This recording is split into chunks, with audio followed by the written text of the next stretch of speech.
안녕하세요. 성공이해감 이대호입니다.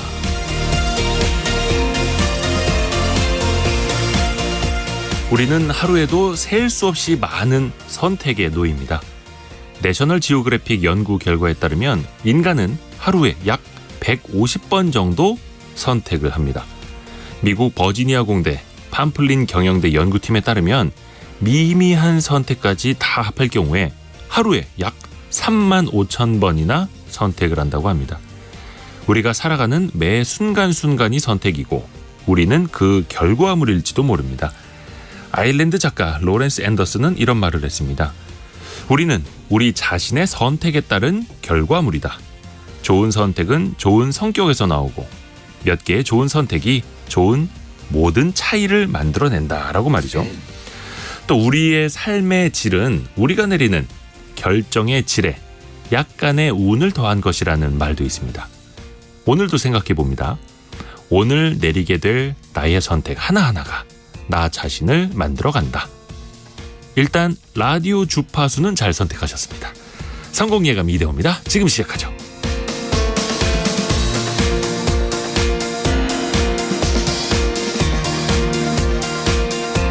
안녕하세요. 이대호입니다.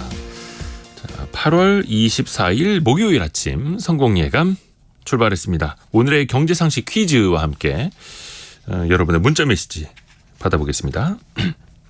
오늘 한국은행 금융통화위원회가 열리는 날이죠. 이번에도 기준금리를 동결할 것이다라는 전망이 지배적인데요. 이렇게 되면은 5회 연속 동결이 되는 건데요. 그렇다면 지금 우리나라의 기준금리는 과연 몇 %일까요? 이게 퀴즈입니다. 힌트를 드리자면 3%보다 높고 4%보다 최근에 아마 많이 들어보셨을 텐데요.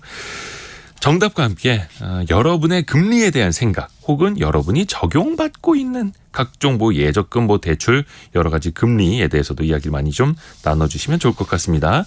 짧은 문자 50원, 긴 문자 100원이 드는 샵 9730이 열려 있고요. KBS 콩으로 보내주셔도 좋습니다. 또 유튜브를 통해서도 스튜디오 함께 보실 수 있습니다. 성공예감 이대호입니다. 자주 검색하시면 성공이 가까워집니다.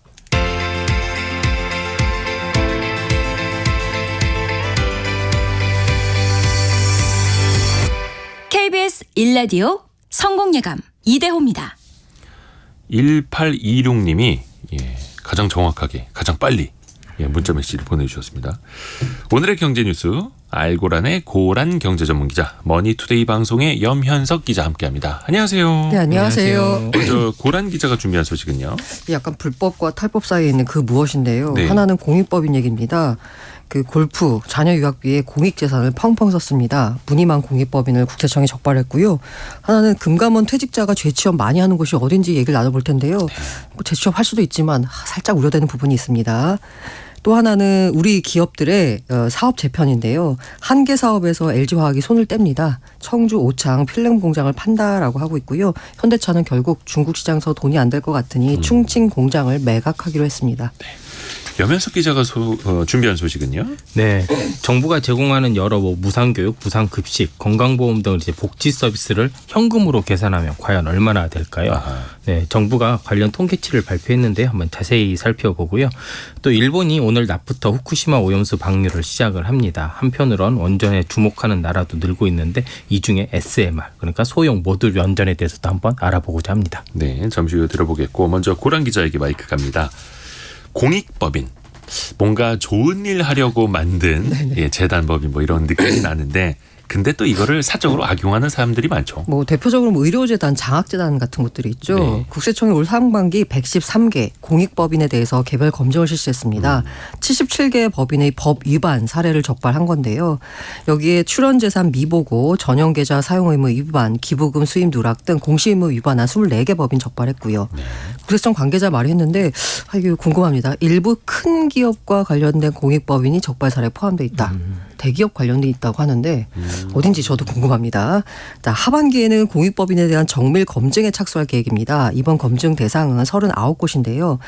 이 출연 재산을 공익적 목적 외에 사용하는 사적 유혹 8곳, 번칙, 회계 처리 등을 통한 공익법인 자금 부당 유출 8곳, 출연받은 재산을 특수관계인에게 제공한 부당 내부 거래 15곳 등이 대표적입니다. 자금 부당 유출, 부당 내부 거래, 구체적으로 어떤 방식들이었던 거예요? 사례를 들자면 A 공익법인 같은 경우는요, 해외에 이사장 손녀가 거주하는데 예. 학교 등록금을 이제 내줬고요. 네, 그 차녀는 해외 거주하고 있는데 국내 체류비와 항공비를 공익법인 재산으로 제공해줬습니다. 아이고. 공익법인 근로기간으로 적시한 기간 대부분을 해외에서 머문 자녀, 그러니까 네. 해외에 머물고 있는데 우리 그 법인에서 일했어요라고 하고 이제 월급을 준 거죠. 그리고 고령으로 사실상 근로가 힘든 이사장 배우자에게도 허위로 급여를 지급했습니다. 요거 많이들 하는 수법이죠. 또 공익법인도 했고요. 또 비공익법인 이사장은 제 집을 지었습니다. 근데 요거를 이제 무상으로 그냥 사용을 한 거예요. 그리고 고액의 건축비는 공익법인이 지불한 겁니다. 그리고 해당 이사장은 직위에서 물러난 뒤에도 기금석, 고가 한복, 상품권 요거 구입하는데 공익법인 카드 사용했고요.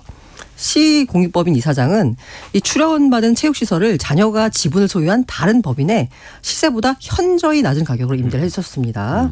싸게 줬다는 거죠. 네. 이사장 일가가 출자한 또 다른 법인에 공익법인 건물 관리를 위탁하면서 이번에는 이제 건물 관리를 위탁을 한 거예요. 근데 과도하게 관리비를 지급했습니다. 바로 부당 내부 거래죠. D 공익법인 이사장은 대표로 있는 영리법인 계열 기업 임직원 자녀에게만 장학금을 지급했습니다. 사실 장학금이라는 건 공익법인 정관에 따르면 불특정 다수에게 제공해야 된다는 거거든요. 네. 근데 자기 사람들한테만 장학금을 줬다는 거예요. 국세청은 적발된 공익법인에 대해 세무조사를 의뢰할 수 있고 형사처벌도 받을 수 있다라고 경고했습니다. 공익법인이 아니라 그냥 사익법인. 그죠? 그냥 사익법인이라고 해도 법인장을 그렇게 함부로 쓰면 안 되는 건데 사실은 그냥 사익을 위한 참. 하여튼 제대로 좀 세금 때려야겠습니다. 여기는. 이번에는 금융감독원 얘기죠. 네네.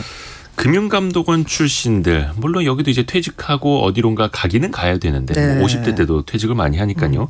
재취업 가장 많이 하는 곳 네. 어디였습니까? 두 번째로 많이 한 곳 어딜까요? 최근 10년간. 두 번째.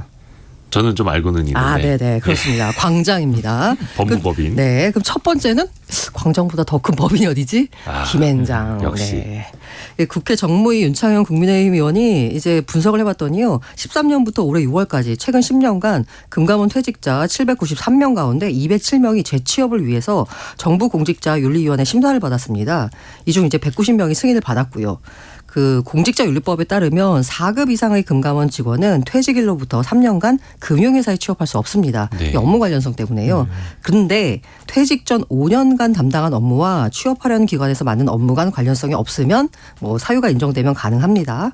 그래서 어디를 갔나라고 봤습니다. 그랬더니 올해 상반기까지 지난 10년간 김앤장으로 총 11명이 갔습니다. 좀 특이한 게요. 11명 모두 다 20년에서 22년 사이. 그러니까 최근에 좀 취업을 많이 했어요. 그리고 법무법인 광장, 금융보안원, 법무법인 태평양, 법무법인 율촌. 그리고 여기 그 다음이 법무법인 세종이거든요. 여기까지 포함하면 최근 10년 동안 5대 로펌으로 향한 금감원 퇴직자만 총 29명. 그러니까 취업 승인 가능 퇴직자의 15%가 법무법인에 갔다라고 보시면 됩니다. 그 검사 감독 대상인 금융기관으로 이직한 경우도 있는데요. 올 들어 재취업 승인을 받은 21명은 모두 금융지주를 비롯해서 저축은행, 보험사, 카드사, 증권사, 회계법인 등으로 자리를 옮겼습니다. 그러니까 뭐 마지막에 보험 담당 뭐 검사 쪽을 맡았으면은 은행 쪽으로 또 갈 수 있고, 은행 갈 수 있고, 그렇죠. 네, 그런 식으로 이제 피해서 갈 수 있는 건데 이분들이 일단 뭐 김앤장이나 광장 같은 곳으로 많이 간다. 법무법인. 네. 왜 그런 쪽으로 가는지 무엇을 위해서인지도 네. 살펴볼까요? 사실 뭐 직업 선택 자유 있습니다. 네. 근데 왠지 전관, 로비, 카르텔 뭐 이런 단어 연상되지 않으세요? 그렇죠. 네. 사실 출생 연도 기준으로 승진하지 못하면 보직을 주지 않는 게 금감원의 인사제도 특성입니다. 그래서 50세를 전후로 해서 밀리듯이 퇴사하는 분들이 있는데요. 그분들이 제2인생 찾는 거 뭐 막을 수 없죠. 그분들 입장에서도 전문성을 살릴 수도 있는 거고요. 그런데 감독기관의 전문성을 이용해서 퇴직 후에 금융회사의 소송권을 따오거나 피감기관으로 이직해서 금감원의 검사 상황을 미리 알아내는 전관 로비스트 역할을 하는 거 아니냐라는 의심을 할 수밖에 없죠. 또 사실 로펌이나 금융회사가 왜 금감원 퇴직자를 뽑느냐? 실제로 이런 역할을 기대하기 때문이기도 합니다. 그래서 금융권에서는 사실 금감원 전관 카르텔 얘기도 심심치 않게 나오는 상황이고요. 이 과거 사례를 보자면요. 이 과거 금감원 퇴직자들이 많이 가는 곳이 바로 저축은행 감사 자리였습니다. 맞아요. 별로 하는 일은 없는데 월급은 굉장히 많이 줬거든요. 그렇죠. 감사 자리가 그렇죠. 네. 주요 자리 대거 차지했다가 이게 대출 부실 등을 미리 파악하지 못하거나 막지 못해서 피해자를 양산했잖아요. 저축은행 사태 뭐 기억하시죠? 그래서 최근 퇴직자들이 금융권 이직하고 이런 대형 로펌 가는 거 물론 뭐 직업 선택 자유 있지만 이런 우려를 갖기에 충분하다라는 지적이 나오고 있습니다. 또 예를 들어서 금감원 검사 들어간 금융회사 있을 때 거기를 빠르게 파악을 해서 우리 법무법인이 도와드리겠습니다. 이런 식으로 또 영업을 또 하기로 하고요. 또 후배들에게 종종 전화를 걸기도 하고 그러면 선배님 퇴직하시고 나서 왜 이러세요라고 말할 것 같죠. 근데 그게 본인의 미래이기 때문에 또 그렇게 냉정하게 하기도 또 어렵다고 하더라고요. 뭐 금감원 측은 그런 일이 없도록 내부 통제를 철저히 하겠다라고 이제 분명히 밝혔습니다. 근데 이게 또 뭐 금감원만의 일은 아니고요. 권력기관들이 또 대부분 또 그런 공통 분모가 있으세요. 뭐 일반론은 아닙니다. 전체가 다 그렇다는 이야기는 아닙니다. 염현석 기자. 네. 우리 국민들 어떤 복지, 나라의 어떤 복지를 받고 있는지 이걸 또 그 금액이나 경제의 효과를 또 계산할 수도 있잖아요. 네, 그렇습니다. 네, 어저께 통계청이 발표한 자료입니다. 2021년 기준으로 사회적 현물 이전 소득이라는 걸 이제 발표를 했습니다. 이 사회적 현물 이전 소득이요, 가구당 평균 847만 원이었습니다. 그러니까 전년 1년 전보다 한 1.5% 늘면서 역대 최대를 기록했는데요. 그러면 사회적 현물 이전 소득이란 도대체 무엇이냐? 이게 무상급식, 무상보육, 의료비 지원 등 정부의 현물 복지 정책을 경제적 가치로 이제 바꿔가지고 소득으로 이제 환산을 해주는 겁니다. 이게 2021년 기준 정부가 가구당 847만 원 정도를 지원을 했고 이게 소득으로 하면 한 이 정도 이제 대체 효과가 있었다라는 얘기입니다. 21년 기준으로 가구당 847만 원 네. 규모예요. 847만 원 규모의 복지 혜택을 받았다. 네. 물론 이건 뭐 평균이니까. 네, 맞습니다. 소득이라든지 그 수준에 따라서 네. 받은 혜택이나 그 질의 규모가 좀 달라질 수 있잖아요. 네, 정확합니다. 결론부터 먼저 말씀드리면요. 소득 수준이 높을수록 더 많은 혜택을 보는 것으로 나타났습니다. 우선 소위 하위 20%, 우리가 흔히 1분위 가구들이라고 얘기를 하는데요. 하위 20%. 네, 1분위 가구들의 사회적 현물 이전 소득은요 640만 원으로 집계가 됐습니다. 이는 가구 평균 소득이요 1분위가 1,323만 원인데 한 48% 비중을 가지고 있습니다. 이게 연소득이 1,323만 원. 네, 맞습니다. 이 가구들이 이제 의료비, 교육비 등으로 썼어야 할 돈 640만 원을 정부에서 대신 내줬다는 의미입니다. 네. 반면 상위 소득 20% 그러니까 5분위 가구들의 사회적 현물 이전 소득은요 1,064만 원을 기록했습니다. 이 말은 고소득층 가구가 의료비, 교육비 등으로 썼어야 할 돈 1,064만 원을 정부가 대신 내준 거란 얘기인데요. 하위 20%와 비교하면 현물 복지 절대 기준 거의 50% 가량 높았습니다. 뭐 소득별 어떤 혜택을 받았는지 그 구성도 조금 달랐습니다. 소위 하위 20%는요 의료 부분의 비중이 절대적이었습니다. 88%나 됐는데요. 고소득층 5분위에서는요 교육 부분이 60% 정도를 차지했습니다. 이에 대해 통계청은 이렇게 설명을 했는데요. 보통 소득 분위가 높을수록 그러니까 소득이 많을수록 가구 구성원이 많고 교육 수요도 높아서 무상급식이나 국공립 운영비 등 소득 수준과 무관한 서비스가 이제 많이 포함돼서 더 많이 나온 게 됐다라고 설명을 했습니다. 이게 조금 너무 불공평하다라고 보시는 분들도 있을 테고 또 한편에서는 또 세금을 많이 냈으니까 그렇죠. 그 정도 받는 것도 정당하다 이렇게 보시는 분들 계실 것 같고요. 어찌됐든 간에 국가적으로는 계속 고령화되고 있고 복지 예산은 늘어날 수밖에 없고 네. 근데 또 반대로 돌려서 보면은 국민 입장에서는 받을 수 있는 복지 혜택이 계속 또 늘어나는 거잖아요. 맞습니다. 네, 최근에 이제 요즘 경제 파트에서 정부가 가장 중요한 게 내년도 예산안을 확정을 하는 겁니다. 네. 이제 조만간 발표가 있을 예정인데요. 이제 국민의힘과 정부가 당정 협의회를 열었습니다. 그리고 내년도 예산안을 논의했는데 여기에서 이런 현금 복지성이 조금 늘어날 것으로 보입니다. 구체적으로 내년에 부모 급여 이제 만 0세 아동의 경우 현재 한 70만 원 정도 나오고 있는데요. 이게 100만 원으로 늘어납니다. 그다음에 만 1세 아동의 경우는요. 현재 35만 원에서 50만 원으로 이 급여가 인상이 됩니다. 또 다자녀 가정을 현재 출생 아동당 한 200만 원 정도를 그러니까 현재 출생 아동당 한 200만 원의 첫 만남 이용권을 주거든요. 근데 다자녀의 경우에는 이 비중을 더 높여서 주는데 아직 확정은 안 됐습니다. 그러니까 더 줄 계획도 더 많다라는 건데 또 대학생 저리 생활비 대출도요. 기존 350만 원에서 50만 원을 늘려서 400만 원으로 이제 확대합니다. 네. 다시 고란 기자에게 갑니다. 대기업들이 소위 돈 안 되는 자산을 좀 많이 팔고 있나 보네요. 이게 우리 대기업의 저는 장점인 것도 같은데요. 구조 조정. 아주 네. 몸을 빠르게 해서 지금 산업 뭔가 변화에 구도 따라서. 변화에 적응을 잘 하고 있는 것 같습니다. LG화학 같은 경우에 디스플레이용 필름과 이를 기반으로 한 평강판 요거 생산하는 충북 청주 오창 공장 매각하기로 했습니다. IT용 필름 사업에서 손을 떼겠다라는 건데요. 이게 매출 규모가 연간 수천억 원이지만 사실 가전업체 등 수요처가 안정 사업이거든요.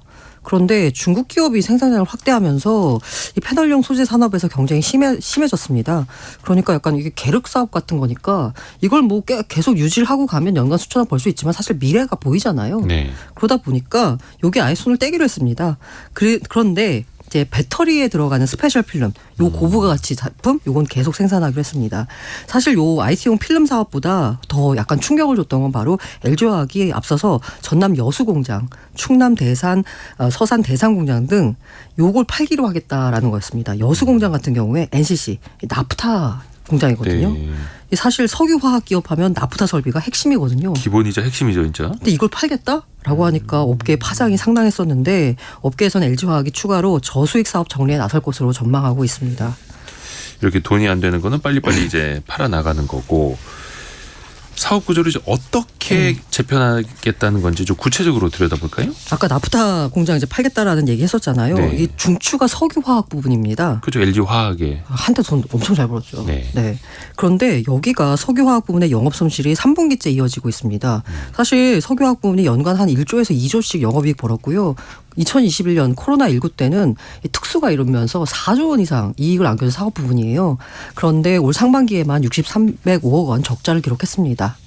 왜 그럴까라고 보면 역시 중국인데요. 중국 기업들이 현지 시장 자금률을 높이고 있습니다.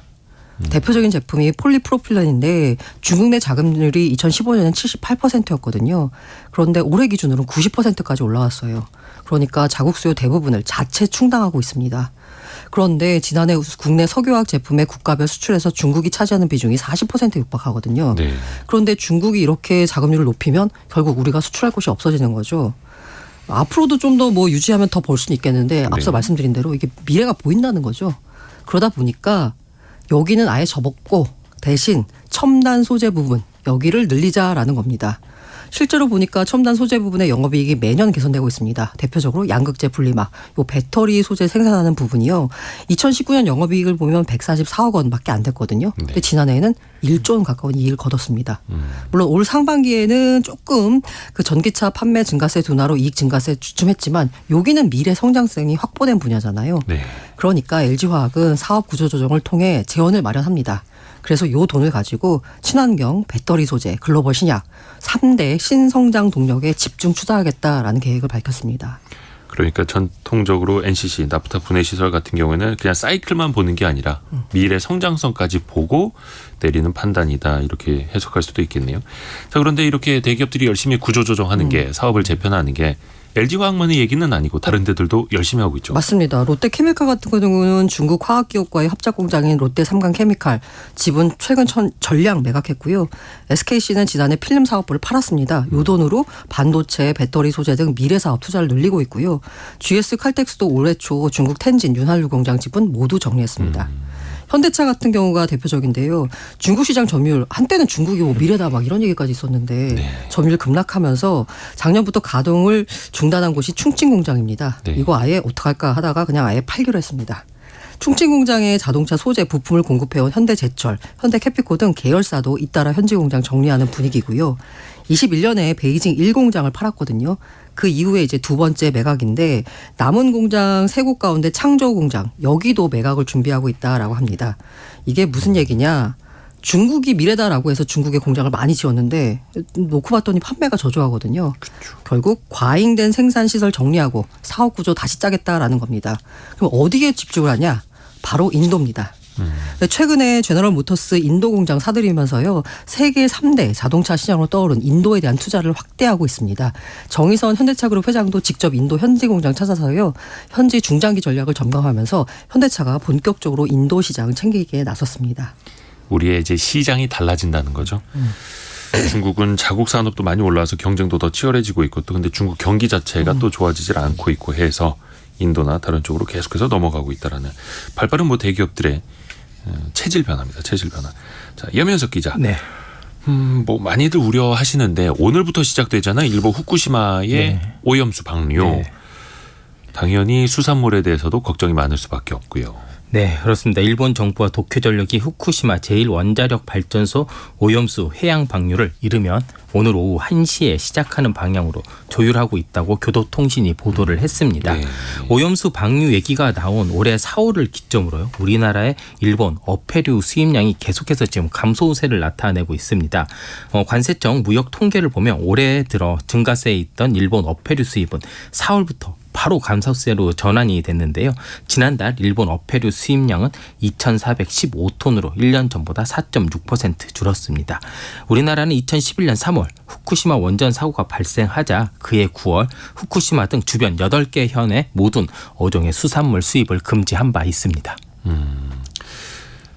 김상민 님이 어민은 무슨 죄냐고 보내주셨는데 그렇죠. 어민들도 걱정 많으시고 자 그런데 원전은 이제 한번 사고가 나면 그 여파가 너무 커서 우려도 있는 산업이기도 한데 다시 이 원자력 발전을 주목하는 나라도 늘고 있다고요? 네, 맞습니다. 요즘에 많은 나라들이 원자력을 다시 또 주목하고 있습니다.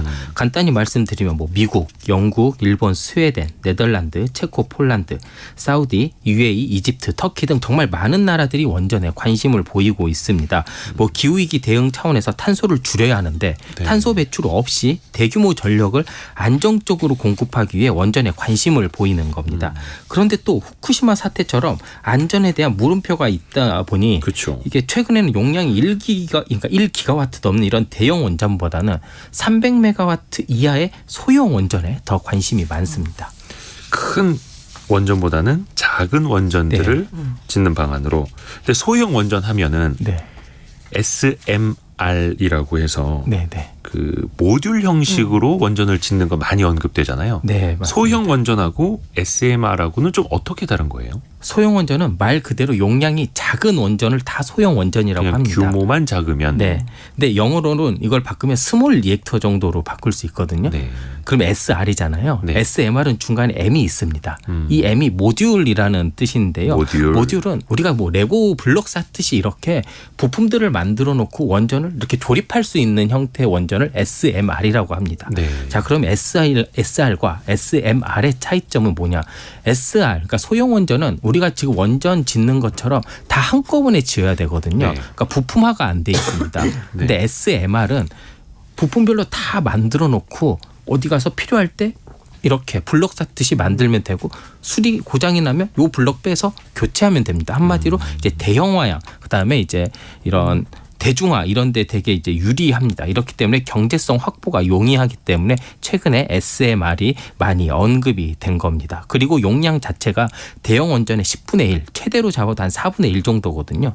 용량이 작아진 만큼 이제 사용 후 해결력, 그러니까 핵폐기물이라고 하는 것도 더 적게 나오고 아무래도 조금 더 안전할 가능성이 더 높다라는 분석입니다. 미국에 있는 기업들이 굉장히 선도적으로 기술적으로도 치고 나가던데 네. 현지 취재하고 왔다고요? 네, 현재 SMR을 선도하는 나라가 바로 미국입니다. 미국은 뭐 뉴스케일 파워, 테라파워 등 여러 유명 SMR 설계 업체들이 있는데요.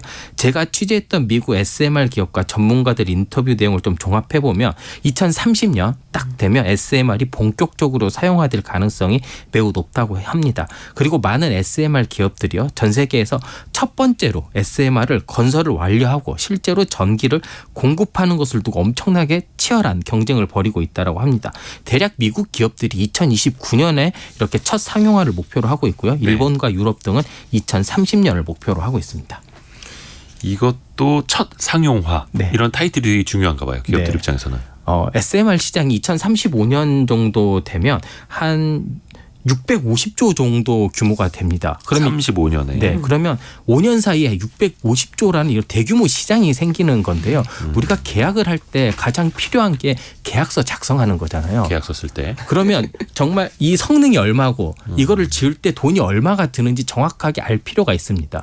실제로 상용화를 해보지 못하면 이 단가 내는 게 굉장히 어렵고요. 이게 실제로 왔어도 손해볼 가능성이 굉장히 크기 때문에 첫 번째 상용화가 굉장히 중요한 거고 첫 번째 상용화를 하면 이 5년간의 650조 이 단기적으로 굉장히 세력을 확장할 수 있고 초기 선점 효과를 제대로 누릴 수 있다라는 판단입니다. 우리나라는 조금 늦은 편이긴 한데 하지만 상대적으로 우리나라는 건설하는 기술들이 좋습니다. 네. 이렇기 때문에 뭐 두산에너빌리티, SK, 현대건설, GS 등 다양한 이런 기업들이요. 미국 SMR 기업들과 이렇게 협업해서 2030년이나 2029년을 목표로 미국의 SMR을 개발하고 공급하는 것을 목표로 하고 있습니다. 후쿠시마 오염수 방류 때문에 걱정도 많고 또 한켠에서는 이런 소형 원전, 네. 모듈화한 원전도 신기술로 새로운 산업으로 뜨고 있고 또 그만큼 어떻게 보면 이제 안전성을 위해서 네. 더 모듈화하려는 노력들도 있는 거고요. 알고란의 고란 경제전문기자 그리고 머니투데이 방송의 염현석 기자 함께했습니다. 고맙습니다. 네, 감사합니다.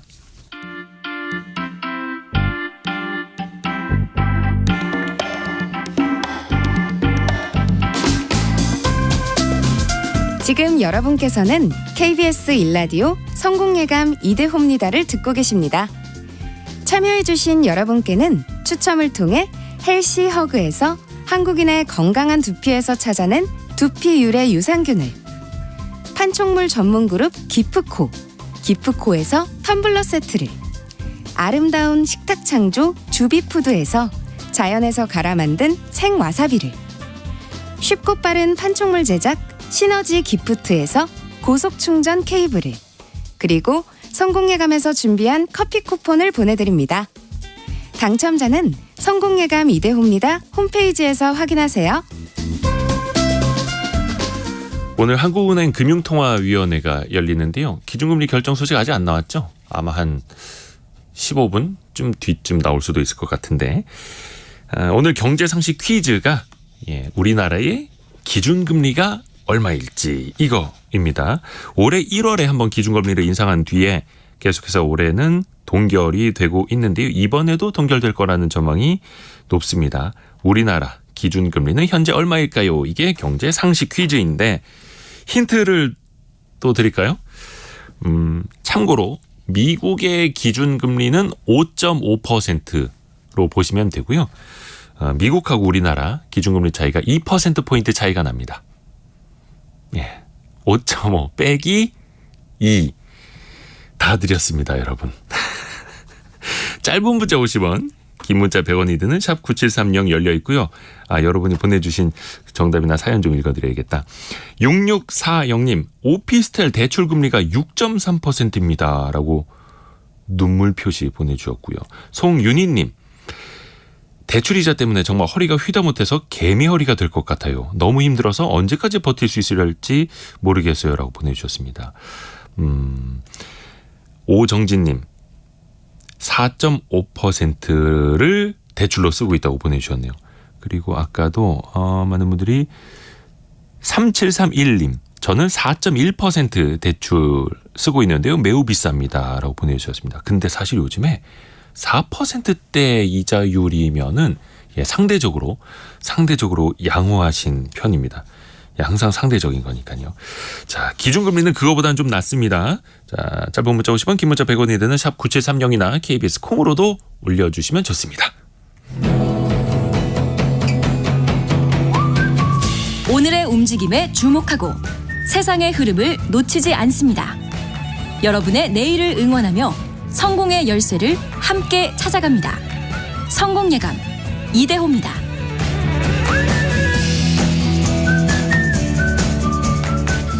혹시 최근에 스마트폰 바꾸신 분 계신가요? 요즘에 스마트폰 마음에 드는 거 신기종 하나 딱 보려고 하면은 그냥 100만 원이 넘어요. 100 몇십만 원, 심지어 200만 원 넘는 스마트폰도 많아지고 있습니다. 여기에다가 통신비도 또 매월 부담해야 되다 보니까 스마트폰의 인플레이션을 합친 폰플레이션이라는 말까지 나옵니다. 두원공과대학교 스마트 IT학과 방효창 교수와 함께 이 스마트폰 가격, 이 비용에 대해서 한번 따져보죠. 방 교수님 안녕하세요. 네, 안녕하세요. 방효창입니다. 네, 요즘에 보니까 아이폰 뭐 신모델도 그렇고 삼성에서 나오는 그 접는 스마트폰도 그렇고 와 200만 원 넘는 폰들이 나오고 있습니다. 이게 전작보다도 더 또 비싸지고 있더라고요. 원래 IT 제품은 새로 나올수록 좀 가격이 떨어지지 않나 싶은데 왜 이렇게 가격이 계속 높아질까요? 예, 비싼 건 사실이고요. 예. 먼저 그 애플의 아이폰 15 같은 경우에는 아이폰 14에 비해서 100에서 200달러 정도 인상될 전망입니다. 앞으로. 실제로 한국에 출시되는 모델은 좀 더 비쌀 거고요. 작년 10월에 SKT에서 판매한 아이폰 14 프로 모델은 네. 출고가가 220만 원이었습니다. 물론 통신사 지원금을 받게 되면 조금 낮아지겠지만요. 네. 매우 고가인 제품입니다. 그 애플이 주장하는 이유는요. 네. 신규 칩이나 각종 부품 등 원자재 가격이 상승했기 때문이다라고 얘기를 합니다만 제가 보는 관점에서는 아마도 경쟁자가 없는 독자적인 어떤 생태계가 이미 만들어졌다라고 보기 때문에 네. 고가 정책을 쓰고 있다 이렇게 생각이 듭니다. 그리고 삼성전자 역시 갤럭시 폴드 4가 이제 작년에 출시가 됐는데요.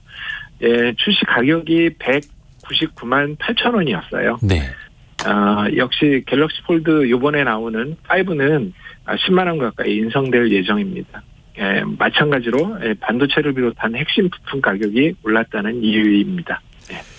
아이폰 같은 경우에는 아이폰 쓰던 사람은 계속 아이폰을 쓸 테니까 그렇죠. 가격을 올려도 네. 따라올 수밖에 없고 네네. 삼성 같은 경우에는 접는 스마트폰도 또 핵심 부품 가격이 올랐다.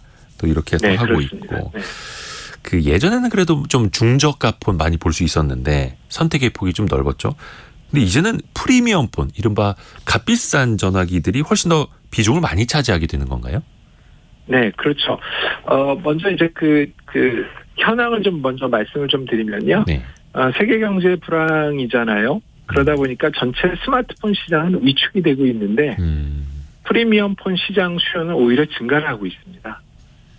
작년에 그 전 세계 스마트폰 판매량이 전년 대비 약 11% 정도가 감소를 했는데 아하. 같은 기간에 프리미엄 폰 판매량은 오히려 1% 증가를 했습니다. 아하. 프리미엄 스마트폰이 전체 스마트폰 시장의 55%를 넘는 셈이 된 거죠.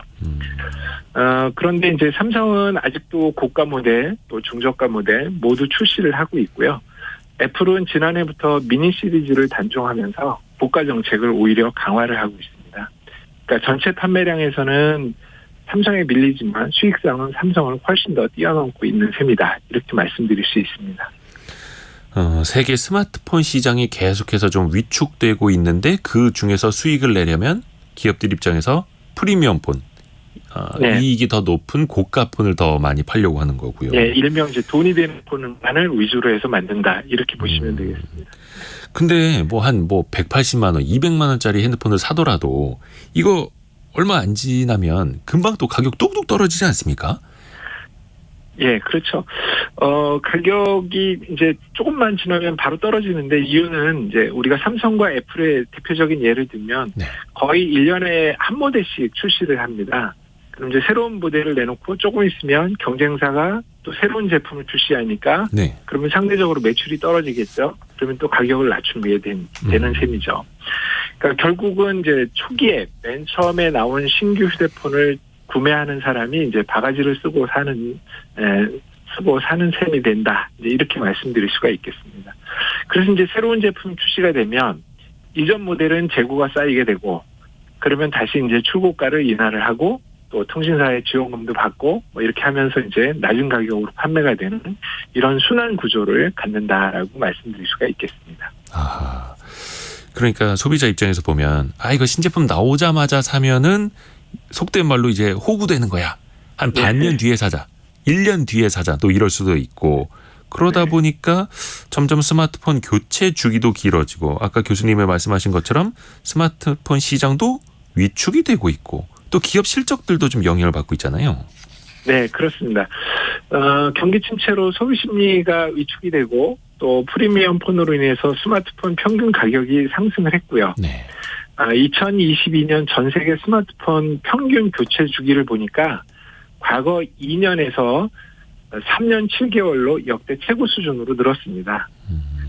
신규로 출시되는 애플의 아이폰 15 역시 너무 비싼 가격 때문에 소비자 수요가 감소할 것이라는 관측이 나오고 있고요. 애플은 올해 2, 4분기 실적 발표를 통해서 아이폰 매출이 전년 동기 대비 2% 감소한 396억 달러를 기록했다고 밝혔습니다. 이거는 아이폰 14의 판매 부진 때문이기도 하다. 이렇게 말씀드릴 수 있겠습니다. 그리고 소비자 입장에서 보면은 스마트폰 단말기 가격도 가격인데 또 매월 나오는 통신 요금 이거 합쳐서 내야 되다 보니까 당연히 부담이 느껴질 수밖에 없죠. 예, 부담이죠. 흔히들 이제 우리가 가계통신비라고 하는 용어를 사용을 하는데요. 네. 보통 이제 이 가계통신비는 통신 요금하고 또 단말기 할부 요금 이거를 포함한 것입니다. 네. 그래서 이제 우리가 살펴보니까 올해 이제 1분기 국내 가구당 월 평균 통신비 지출을 보니까 약 13만 원 정도 됩니다. 네. 지난해 1분기보다 7% 정도 오른 것이고요. 예. 근데 여기에 이제 세부 내용을 살펴보니까 통신요금은 1.8%밖에 안 올랐어요. 예. 근데 휴대폰 비용은 30% 정도 이상 올랐습니다. 오호. 즉 가계통신비 부담의 원인이 휴대폰 가격에 있다. 이렇게 이제 말씀드릴 수가 있겠습니다. 통신 요금이 1.8% 오르는 사이에 휴대전화 이 장비는 네. 30% 올랐다. 네네. 근데 항상 정부에서도 맨날 통신회사 임원들 불러 모아가지고 통신 요금 내리라고. 근데 사실 더 많은 영향을 미치는 거는 이 스마트폰 그 하드웨어 기기 가격이라는 거잖아요. 네네. 이 단말기 가격을 좀 잡을 수 있는 방법은 없을까요? 이건 좀 쉽지 않은 문제입니다. 네. 우선 이제 휴대폰 제조사가 많아야 경쟁이 되는데요. 아이폰 같은 경우에는 앞서서 말씀하셨듯이 이 독자적인 원래 매니아층이 따로 딱 있는 거잖아요. 그렇죠. 그래서 이제 이게 로열티가 굉장히 높기 때문에 오히려 이제 점유율이 점차적으로 오히려 높아가고 있고요. 삼성 같은 경우에는 국내에 LG가 없어진 이후에 경쟁자가 없습니다. 그래서 이제 나 혼자 하는 나홀로 판매에 해당되는 거고요. 네. 그래서 두 회사가 독점적 위치를 차지하고 있습니다. 그래서 휴대폰 가격을 낮추는 것이 매우 어려운 문제다라고 말씀을 드릴 수가 있겠습니다. 대신에 정부는 다양한 중저가폰을 좀 출시하도록 독려를 하고 있고 또 중고폰 재사용률을 좀 높이라 이렇게 이제 얘기를 하고 있고요. 네. 또 단통법 개정을 통해서 단말기 지원금을 확대하겠다. 뭐 이제 이런 생각들을 좀 하고 있는 것 같습니다. 그리고 또 하나 소비자분들 중에서 이제 화가 나는 게 나는 네. 좀 약간 저렴한 LTE 모델을 쓰고 싶은데 LTE 요금제 쓰고 싶은데 새로 나오는 스마트폰은 그냥 5G로만 가입하셔야 됩니다. 이렇거든요. 이거 왜 그런 겁니까? 이거는 제가 말씀드릴 게 많은데요. 네. 일단은 통신사들이 프리미엄 폰은 5G용으로만 출시합니다. 기기 자체. LTE용으로는 출시를 안 합니다. 네. 일단은 네. 즉 이제 5G를 해야 이제 돈이 된다. 이제 이렇게 보고 있는 거죠. 네. 그래서 신규 수요는 5G에서 나오니까 이제 제조사인 삼성이나 애플도 5G 폰만을 이제 프리미엄 폰으로 만든다. 이렇게 이제 보시면 될 것 같고요. 네. LTE 폰의 같은 경우에는 삼성은 중저가 폰 위주로 해서 주로 만듭니다.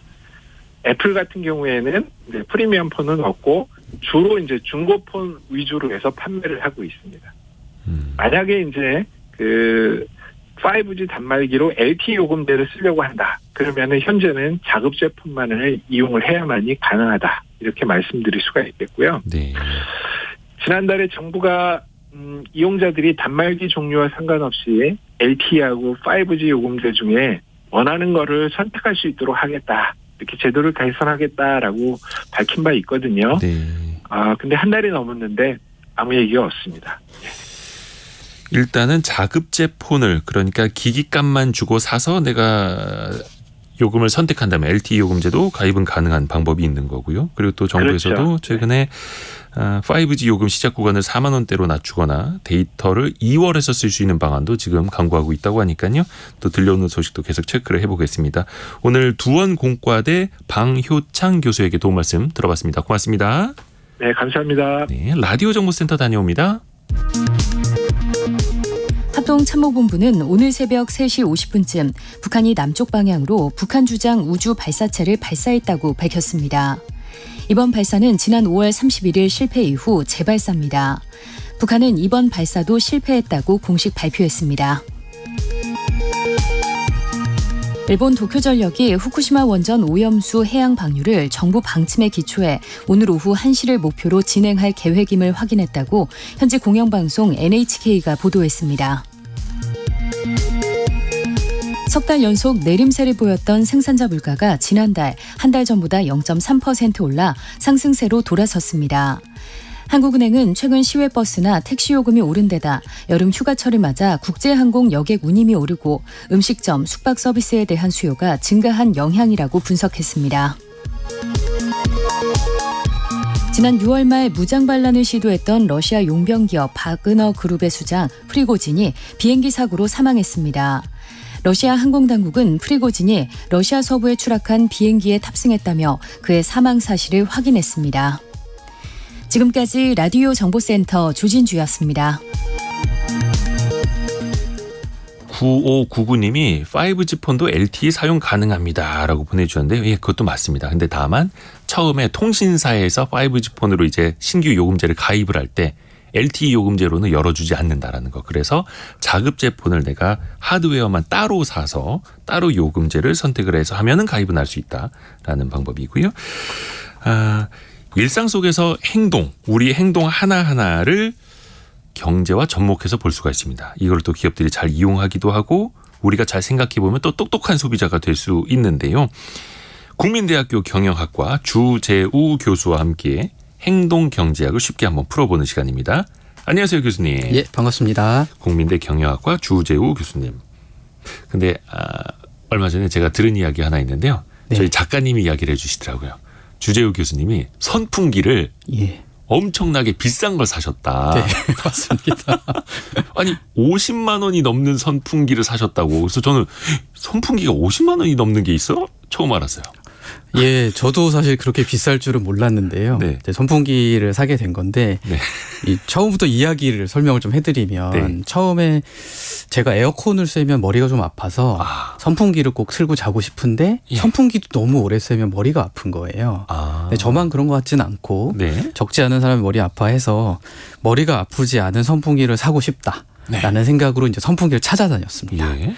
처음에는 백화점에 가서 대기업의 선풍기를 찾다가 혹시 중소기업에서 만든 건 좀 머리가 안 아픈 바람이 나오는 게 없을까 해서 그 종로의 세운상가에 가면 작은 선풍기도 많거든요. 네네네. 거기 가서 이것저것 막 테스트해 보다가 결국 발견하지 못하다가 네. 어느 날 일본에서 만든 선풍기 하나가 예. 자연풍을 만들어줍니다. 네. 라는 광고를 하면서 한 55만 원에 파는 선풍기가 있다라는 얘기를 듣고 구매를 했습니다. 거의 에어컨 가격인데요.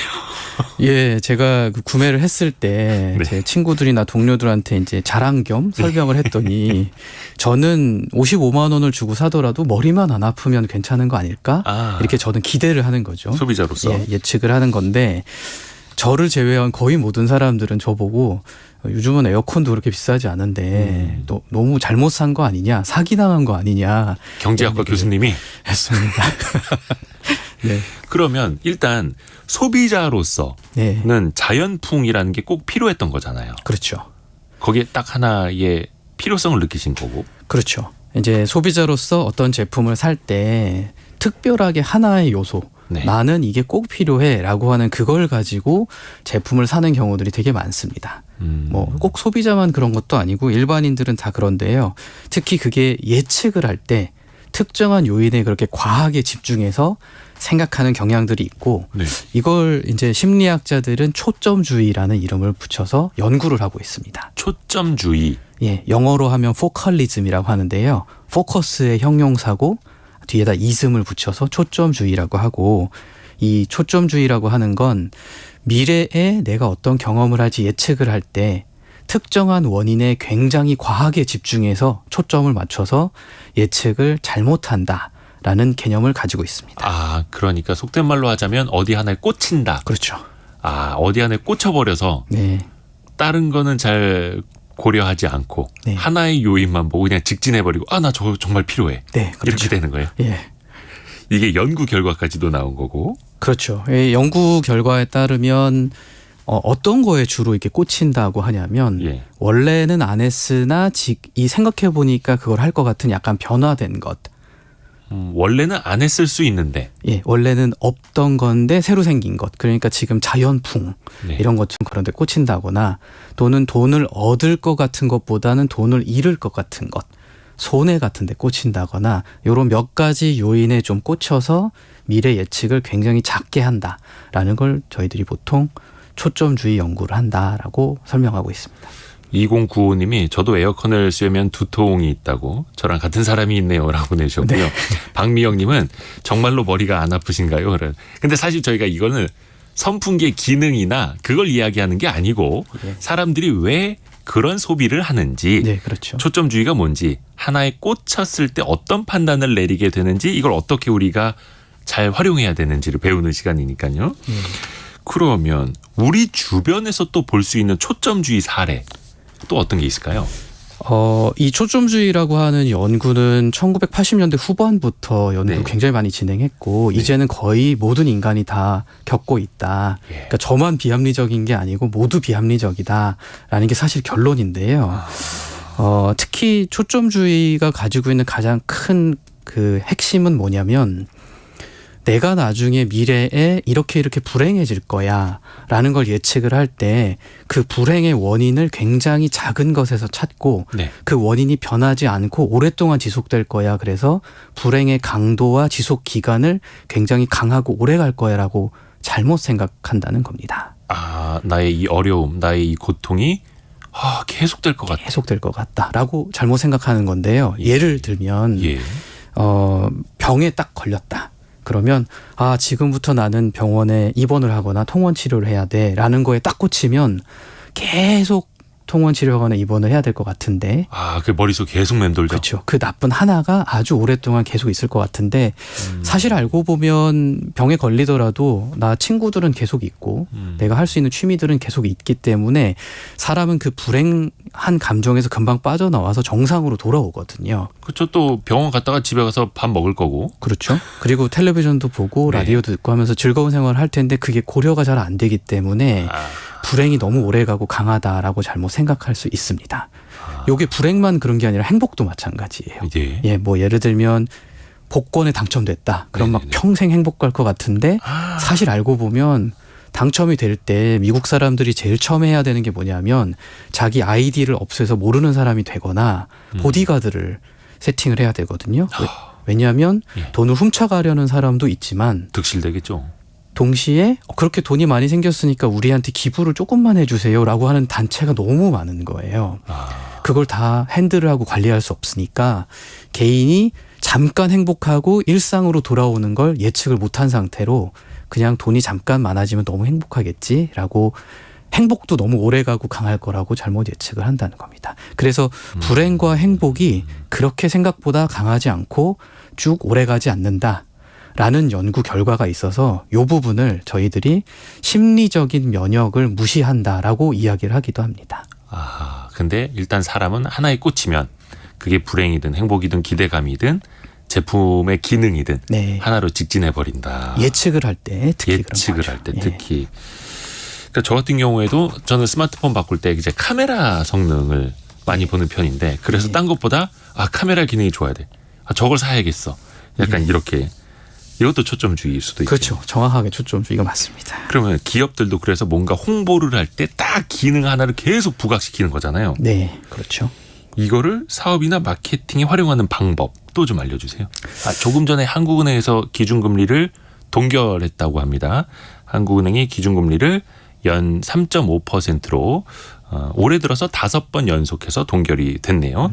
경제상식 퀴즈의 힌트를 어떻게 또 드릴 수밖에 없었네요. 네. 계속해서 이야기 예. 이어가 보죠.